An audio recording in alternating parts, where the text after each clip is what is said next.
Hi hello ಎಲ್ರಿಗೂ ನಮಸ್ಕಾರ. ಇವತ್ತಿನ ವಿಡಿಯೋದಲ್ಲಿ ನಾನು ಮಾವಿನಕಾಯಿಯಿಂದ ತಂಬುಳಿ ಮಾಡೋದನ್ನು ತೋರಿಸ್ತಾ ಇದ್ದೀನಿ. ಮಾವಿನಕಾಯಿಯಿಂದ ತಂಬುಳಿ ಮಾಡುವ ವಿಧಾನ ತೋರಿಸ್ಕೊಡ್ತಾ ಇದ್ದೀನಿ. ಏಕೆಂದರೆ ಇದೀಗ ಮಾವಿನಕಾಯಿ ಸೀಸನ್ನು, ಹಾಗೆ ತುಂಬ ಬೇಸಿಗೆಯಲ್ಲಿ ನಾವು ಹುಳಿಯಾದಂಥ ಸಾರನ್ನು ಊಟ ಮಾಡೋಕ್ಕೆ ಇಷ್ಟಪಡ್ತೀವಿ. ಹಾಗೆ ಈ ಹಿಂದೆ ನಾನು ಸೌತೆಕಾಯಿಯಿಂದ ಮಾಡುವಂಥ ತಂಬುಳಿನ ತೋರಿಸಿದ್ದೆ. ಇವತ್ತು ನಾನು ಮಾವಿನಕಾಯಿಯಿಂದ ನಾವು ಯಾವ ರೀತಿ ತಂಬುಳಿನ ಮಾಡ್ಬೋದು ಅಂತ ತೋರಿಸ್ತೀನಿ. ಹಾಗಿದ್ರೆ ಬನ್ನಿ, ತಡ ಮಾಡದೆ ಇವತ್ತಿನ ವಿಡಿಯೋನ ಪ್ರಾರಂಭ ಮಾಡೋಣ. ಮೊದಲಿಗೆ ನಾನಿಲ್ಲಿ ಜಾರ್ ಇಟ್ಕೊಂಡಿದ್ದೀನಿ. ಒಂದು ಜಾರಲ್ಲಿ ನಾನು ಇಲ್ಲಿ ಮೊಸರನ್ನ ಹಾಕ್ಕೊತಾ ಇದ್ದೀನಿ. ಪ್ಯಾಕೆಟ್ ಮೊಸರು ಅಷ್ಟೇನು ಹುಳಿ ಇರೋಲ್ಲ, ಹೀಗಾಗಿ ನಾವು ಮಾವಿನಕಾಯಿಯಿಂದ ಸ್ವಲ್ಪ ಹುಳಿನ ಮಾಡ್ಕೋಬೋದು. ಮೊದಲಿಗೆ ನಾವು ಇಲ್ಲಿ ಸ್ವಲ್ಪ ಮೊಸರನ್ನ ಹಾಕ್ಕೊಂಬಿಡೋಣ. ಒಂದು 1/4 ಲೀಟ್ರಷ್ಟು, ಕಾಲು ಅಥವಾ ಅರ್ಧ ಲೀಟ್ರಷ್ಟು ಹಾಕ್ಕೊಂಡು ಸ್ವಲ್ಪ ಅದಕ್ಕೆ ನೀರು ಹಾಕ್ಕೊಂಬಿಟ್ಟು ಇದನ್ನ ಮಿಕ್ಸಿ ಮಾಡೋಣ. ಮಿಕ್ಸಿ ಮಾಡಿದ್ರೆ ನಮಗೆ ಮಜ್ಜಿಗೆ ರೀತಿ ಆಗುತ್ತೆ. ನೋಡಿ, ಈ ರೀತಿ ಮಿಕ್ಸಿ ಮಾಡಿದ್ದೀನಿ, ಮಜ್ಜಿಗೆ ಆಗಿದೆ. ಈಗ ಇದು ರೆಡಿ ಆದಮೇಲೆ ಈಗ ನೆಕ್ಸ್ಟ್ ನಾವು ಈಗ ಮಾವಿನಕಾಯಿನ ತೊಗೊಳೋಣ.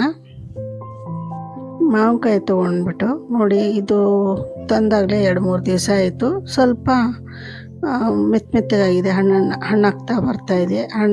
ಅದು ಕೂಡ ಇದು ಹುಳಿ ಇದೆ, ಸ್ವೀಟ್ ಇಲ್ಲ. ಹೀಗಾಗಿ ಸ್ವಲ್ಪ ಹಣ್ಣಿದ್ರೂ ಪರವಾಗಿಲ್ಲ, ನಡೆಯುತ್ತೆ. 2 ಮೆಣಸಿನ್ಕಾಯಿ ಹಾಕ್ತಾಯಿದ್ದೀನಿ. ಹಾಗೆ ಸ್ವಲ್ಪ ಹಸಿ ಕೊಬ್ಬರಿನ ಹಾಕ್ತಾಯಿದ್ದೀನಿ. ನೋಡಿ, ಒಂದು ಕಾಯಿ ಇದ್ದರೆ ಮಾವಿನಕಾಯಿ ಸಿಪ್ಪೆ ಸುಲಿದ್ಬಿಟ್ಟು ಹಾಕಿ ನಡೆಯುತ್ತೆ. ಇಲ್ಲ ಬೇಕಂದರೆ ಸಿಪ್ಪೆ ಕೂಡ ಹಾಕ್ಕೋಬೋದು. ಸಿಪ್ಪೆ ಬೇಡ ಅಂದರೆ ನಾವು ಸಿಪ್ಪೆ ಸುಲಿದ್ಬಿಟ್ಟು ಇದು ಮಾಡ್ಕೋಬೋದು. ನೋಡಿ, ಇದನ್ನು ಮಿಕ್ಸಿ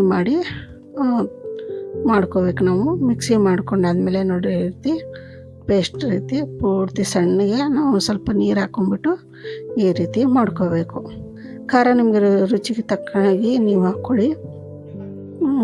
ಇಲ್ಲಿ ಒಂದು ಪಾತ್ರೆಗೆ ನಾವು ಮಿಕ್ಸಿ ಮಾಡಿದಂಥ ಮಾವಿನಕಾಯಿ ಮತ್ತು ಮೆಣಸಿನ್ಕಾಯಿ ಹಾಗೆ ಕೊಬ್ಬರಿ ಮಾಡಿದ್ವಲ್ಲ, ಅದನ್ನು ಒಂದು ಪಾತ್ರೆಗೆ ಈ ರೀತಿ ನೀಟಾಗಿ ಜಾರನ್ನ ತೊಳೆದ್ಬಿಟ್ಟು ನಾವು ನೀರು ಹಾಕ್ಕೊಂಡು ಈ ರೀತಿ ಒಂದು ಪಾತ್ರೆಗೆ ಪೂರ್ತಿ ಹಾಕ್ಕೊಂಡ್ಬಿಟ್ಟು ನಾವು ಇದನ್ನು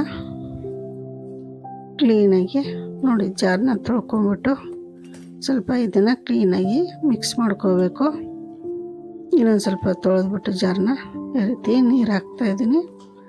ಇದನ್ನು ಹಾಕಿದ ಮೇಲೆ ನೆಕ್ಸ್ಟ್ ಈಗ ನಾವು ಇದಕ್ಕೆ ಮಜ್ಜಿಗೆನ ಮಿಕ್ಸ್ ಮಾಡ್ಕೋಬೇಕು. ನಾವು ಏನು ಮಿಕ್ಸಿ ಮಾಡಿ ಇಟ್ಕೊಂಡಿದ್ವಲ್ಲ, ಮಿಕ್ಸಿನ ಮಜ್ಜಿಗೆಯನ್ನು ಕೂಡ ಇಲ್ಲಿ ಹಾಕ್ಕೋಬೇಕು. ಮಾವಿನಕಾಯಿ ಹುಳಿ ಇರುತ್ತೆ, ನೀವು ನೋಡ್ಕೊಂಬಿಟ್ಟು ನೀವು ನೀರನ್ನು ಹಾಕ್ಕೊಳ್ಳಿ. ಏಕೆಂದರೆ ತುಂಬ ಮಾವಿನಕಾಯಿ ಕೆಲವೊಂದು ಹುಳಿ ಇರುತ್ತೆ. ನೋಡಿ, ಈ ಮೊಸರನ್ನ ಏನು ಮಜ್ಜಿಗೆ ಮಾಡ್ಕೊಂಡಿದ್ನಲ್ಲ, ನೀರು ಹಾಕ್ಬಿಟ್ಟು ಅದನ್ನು ಕೂಡ ಇದರೊಳಗೆ ಮಿಕ್ಸ್ ಮಾಡ್ತಾಯಿದ್ದೀನಿ. ನೋಡಿ, ಈ ರೀತಿ ಎರಡನ್ನೂ ಕೂಡ ಮಿಕ್ಸ್ ಮಾಡ್ಕೋಬೇಕು. ಇದಕ್ಕೆ ಈಗ ರುಚಿಗೆ ತಕ್ಕಷ್ಟು ಸ್ವಲ್ಪ ಉಪ್ಪು ಹಾಕ್ಕೊಳ್ಳೋಣ.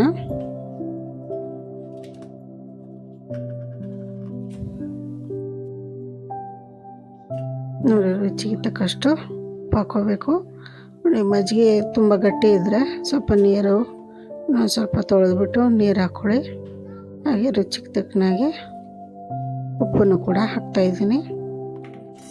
ಹಾಕೊಂಡ್ಬಿಟ್ಟು ಇದನ್ನ ಪೂರ್ತಿ ಮಿಕ್ಸ್ ಮಾಡಿ ನಾವು ಈ ರೀತಿ ರೆಡಿ ಮಾಡಿ ಇಟ್ಕೋಬೋದು. ಡೈರೆಕ್ಟಾಗಿ ಬೇಕಂದರೆ ಇದೇ ರೀತಿ ನಾವು ಊಟ ಮಾಡ್ಬೋದು. ಇದನ್ನು ತೊಂದರೆ ಏನಿಲ್ಲ.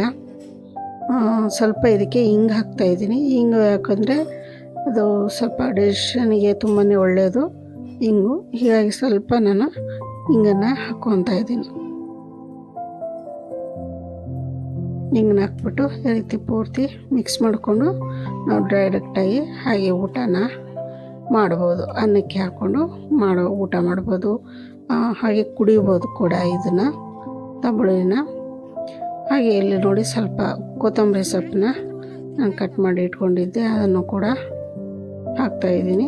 ಹಸಿ ಕೊತ್ತಂಬರಿ ತುಂಬಾ ಒಳ್ಳೆಯದು. ಈಗ ಅದನ್ನು ಹಾಕ್ಬಿಟ್ಟು ಮಿಕ್ಸ್ ಮಾಡ್ತಾಯಿದ್ದೀನಿ. ಈಗ ಈ ತಂಬುಳಿಗೆ ನಾವು ಒಗ್ಗರಣೆ ಕೊಡೋಣ.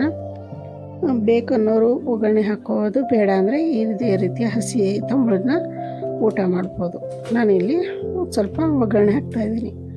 ಒಗ್ಗರಣೆಗೆ ಒಂದು ಬಾಣಲೆಯಲ್ಲಿ ನಾವು ಸ್ವಲ್ಪ ಎಣ್ಣೆ ಹಾಕಬೇಕು.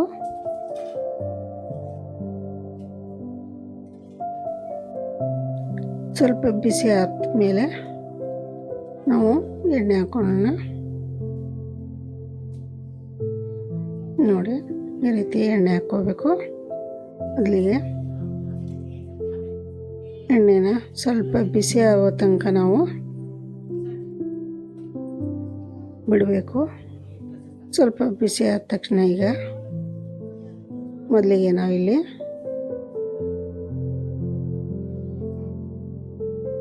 ಸಾಸಿವೆ ಹಾಕ್ತಾಯಿದ್ದೀನಿ.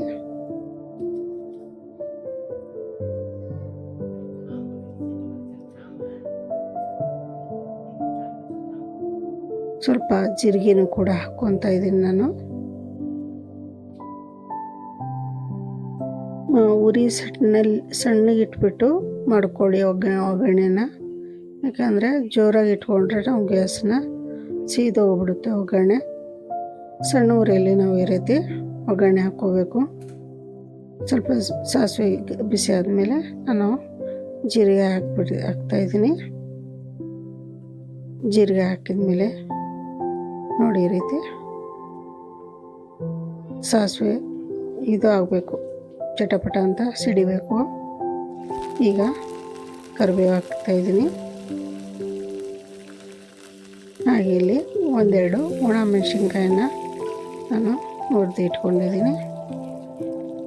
ಹಾಗೆ ಸ್ವಲ್ಪ ಬೆಳ್ಳುಳ್ಳಿನ ಕೂಡ ನಾನು ಜಜ್ಜಿ ರೆಡಿ ಇಟ್ಕೊಂಡಿದ್ದೀನಿ. ಹೀಗೆ ಒಗ್ಗರಣೆಗೆ ನಾವು ಇದನ್ನು ಹಾಕ್ಕೋಬೇಕು. ಇದು ಬೆಳ್ಳುಳ್ಳಿ ತುಂಬ ಸ್ವಲ್ಪ ಫ್ರೈ ಆಗಬೇಕು. ಬೆಳ್ಳುಳ್ಳಿ ಸಣ್ಣ ಉರಿಯಲ್ಲಿ ನಾವು ಒಗ್ಗರಣೆ ಮಾಡೋದ್ರಿಂದ ಕ್ಲೀನಾಗಿ ಇದಾಗುತ್ತೆ. ಹಾಗೆ ಇಲ್ಲಿ ಸ್ವಲ್ಪ ಇಂಗನ್ನು ಕೂಡ ಹಾಕ್ತಾಯಿದ್ದೀನಿ ಒಗ್ಗರಣೆಗೆ. ಹಿಂಗೆ ಹಾಕೋದ್ರಿಂದ ನಮಗೆ ರೋಗ ನಿರೋಧಕ ಶಕ್ತಿ ಜಾಸ್ತಿ ಆಗುತ್ತೆ. ಹಾಗೆ ನಮಗೆ ಡೈಜೆಷನ್ಗೆ ತುಂಬಾ ಹೆಲ್ಪ್ ಆಗುತ್ತೆ ಹಿಂಗನ್ನು ತಿನ್ನೋದ್ರಿಂದ. ಹೀಗಾಗಿ ನಾನು ಒಗ್ಗರಣೆಗೂ ಕೂಡ ಹಿಂಗನ್ನು ಹಾಕ್ತಾಯಿದ್ದೀನಿ. ನೋಡಿ, ಹಾಗೆ ಸ್ವಲ್ಪ ಶುಂಠಿ ಹಾಕ್ತಾಯಿದ್ದೀನಿ.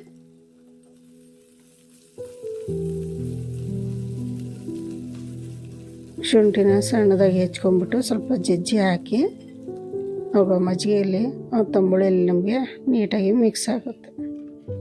ಸೊ ಒಗ್ಗರಣೆ ಎಲ್ಲ ಆದಮೇಲೆ ಸ್ವಲ್ಪ ತಣ್ಣಗಾದ್ಮೇಲೆ ನೋಡಿ ಈ ರೀತಿ ಡೈರೆಕ್ಟಾಗಿ ತಂಬುಳಿಗೆ ಹಾಕೊಂಡ್ಬಿಡಬೇಕು. ಇವಾಗ ನಮಗೆ ತಂಬುಳಿ ಈಗ ಪೂರ್ತಿ ರೆಡಿ ಆಯಿತು. ಹಾಗೆ ಬೇಕಂದರೆ ಹಸಿ ತಂಬುಳಿ ಹಾಗೆ ಕೂಡ ನಾವು ಊಟ ಮಾಡ್ಬೋದು. ಒಗ್ಗರಣೆ ಬೇಕು ಅಂದರೆ ಈ ರೀತಿ ಒಗ್ಗರಣೆ ಹಾಕ್ಕೊಂಬಿಟ್ಟು ತಂಬುಳಿನ ರೆಡಿ ಮಾಡ್ಕೊಳ್ಳಿ. ಸೊ ಇಲ್ಲಿಗೆ ನಮ್ಮ ಮಾವಿನಕಾಯಿ ತಂಬುಳಿ ರೆಡಿ ಆಯಿತು. ಸೊ ಮಾವಿನಕಾಯಿ ತಂಬುಳಿ ಎಲ್ಲರಿಗೂ ಹೀಗೆ ಅನ್ನಿಸ್ತು ಅಂದ್ಬಿಟ್ಟು ಕಮೆಂಟ್ ಮುಖಾಂತರ ತಿಳಿಸಿ ಅಂತ ಹೇಳ್ತಾ ಇವತ್ತಿನ ವಿಡಿಯೋನ ಮುಗಿಸ್ತಾ ಇದ್ದೀನಿ. ನಮಸ್ಕಾರ.